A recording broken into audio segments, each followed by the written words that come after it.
sam nastup na Olimpijskim igrama pokušavam ne shvaćati previše euforično. Želim biti skoncentriran taj dan na svoju tehniku, taktiku.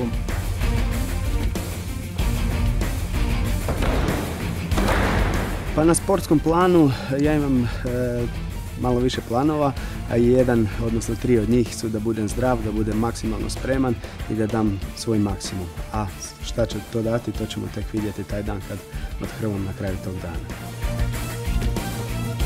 Pokušat ću se ne zamarat ždrijebom i ostalim faktorima koji bi mogli remetiti moj nastup. I do sad sam tako radio na svim ostalim natjecanjima. Bilo je dobro, pa se nadam da će biti i na Olimpijskim igrama.